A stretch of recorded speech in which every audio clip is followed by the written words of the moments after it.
Assalamualaikum warahmatullahi wabarakatuh. Perkenalkan, nama saya Nahdlatul Rugaisiyah, Eskap Nurse, peserta Latsar CPNS Gelombang 1, Angkatan 1, Golongan 3, Kelompok 3, Lingkup Pemerintah Provinsi Sulawesi Barat, tahun 2022. Saya akan berbagi pengalaman saat mengikuti pembelajaran Massive Open Online Course atau MOOC. Pelatihan dasar CPNS atau Latsar pada tahun 2022 ini dilakukan secara blended learning. Latsar CPNS sendiri menjadi kunci awal untuk pengembangan karir para peserta ke depan, membentuk sosok PNS profesional. Pada penyelenggaraan blended learning ini, ada beberapa tahap yang harus dilalui, salah satunya yaitu Massive Open Online Course atau MOOC.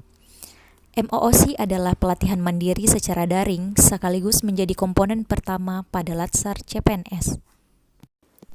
Proses pembelajaran MOOC berlangsung selama 16 hari. Metode pembelajaran dengan MOOC ini tentu saja memiliki kelebihan dan kekurangan.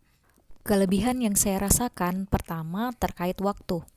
Peserta tidak terbatas waktu dan ruang sehingga bisa dilakukan sesuai keinginan, dapat diakses kapanpun dan dimanapun, fleksibel. Penyajian materi pun bervariasi, mulai dari bentuk video, modul PDF, atau PowerPoint, dan sebagainya. Ketentuan yang berlaku pada proses pembelajaran ini juga memberikan tantangan tersendiri bagi saya, sebab peserta akan memperoleh tanda trofi setelah mengakses setiap materinya dan akan dikonversikan menjadi bintang bersinar. Hal ini tentu saja melatih kejujuran, semangat, dan motivasi belajar.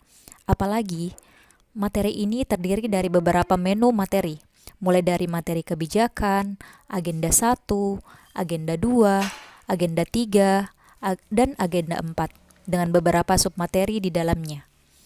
Pada akhir pembelajaran, peserta diwajibkan lulus evaluasi akademik untuk melihat sejauh mana pemahaman peserta.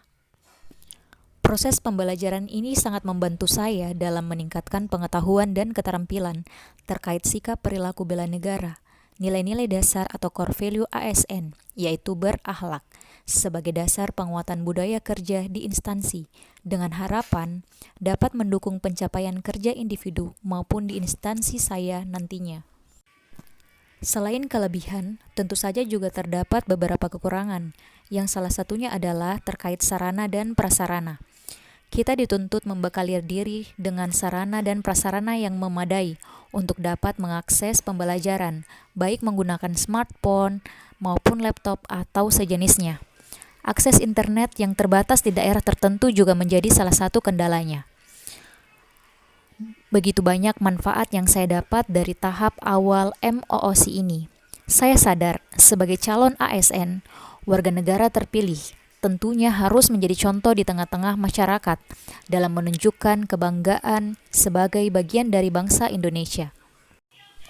Sebagai tenaga kesehatan, melalui proses pembelajaran ini saya juga disadarkan bagaimana kesehatan jasmani dan kesehatan mental dapat mempengaruhi produktivitas kinerja dalam pelaksanaan tugas sesuai jabatan. Kesehatan jasmani mempunyai fungsi yang sangat penting dalam menjalani aktivitas sehari-hari. Semakin tinggi kesehatan jasmani kita, semakin bagus kesehatan jasmani kita, maka semakin meningkat daya tahan tubuh sehingga mampu untuk mengatasi berbagai beban kerja yang diberikan. Selain itu, kesehatan mental juga perlu dijaga agar dapat menghadapi dan memecahkan masalah-masalah yang dihadapi dengan penuh keyakinan diri dan mampu menyesuaikan diri secara wajar terhadap perkembangan yang terus-menerus berlangsung serta mencintai pekerjaan yang menjadi tugas kita. Demikian pengalaman saya mengikuti pembelajaran Massive Open Online Course atau MOOC ini. Terima kasih. Wassalamualaikum warahmatullahi wabarakatuh.